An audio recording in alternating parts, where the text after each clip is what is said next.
him to kiss us. We're almost 12. We need to try it and see if we like it. Laurel narrowed her eyes. Like an experiment? But who would we kiss? Emma wondered. We'll make a list.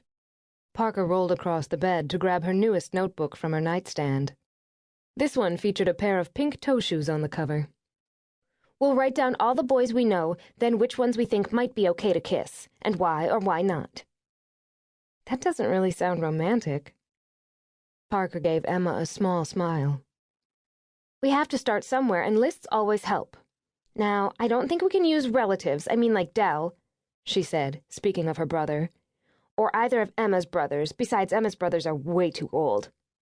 She opened the book to a fresh page. So, sometimes they stick their tongue in your mouth. Mac's statement brought on squeals, gags, more giggles. Parker slid off the bed to sit on the floor beside Emma. Okay, after we make the master list, we can divide it, yes and no. Then we pick from the yes list, and if we get the boy we pick to kiss us, we have to tell what it was like. And if he puts his tongue in your mouth, we have to know what that's like. What if we pick one and he doesn't want to kiss us? Em? Securing the last braid, Laurel shook her head. A boy's going to want to kiss you for sure. You're really pretty, and you talk to them like they're regular. Some of the girls get all stupid around boys, but you don't. Plus, you're starting to get breasts. Boys like breasts, Mac said wisely. Anyway, if he won't kiss you, you just kiss him. I don't think it's that big a deal anyway. Emma thought it was, or should be. But they wrote down the list, and just the act of it made them all laugh. Laurel and Mac acted out how one boy or another might approach the moment, and that had them rolling on the floor until Mr. Fish, the cat, stalked out of the bedroom to curl up in Parker's sitting room. Parker tucked the notebook away when Mrs. Grady came in with cookies and milk. Then the idea of playing girl band had them all pawing through Parker's closet and dressers to find the right pieces for stage gear. They fell asleep on the floor, across the bed, curled up, sprawled out. Emma woke before sunrise. The room was dark but for the glow of Parker's nightlight and the stream from the moon through her windows.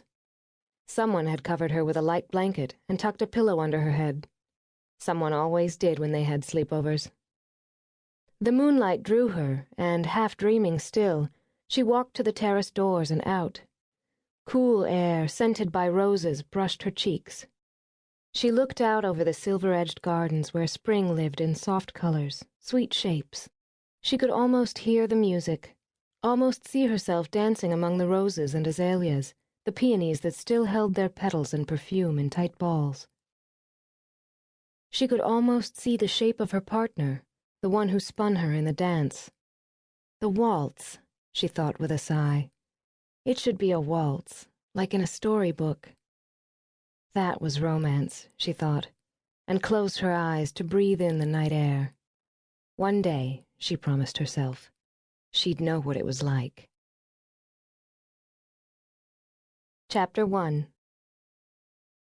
Since details crowded her mind, many of them blurry, Emma checked her appointment book over her first cup of coffee.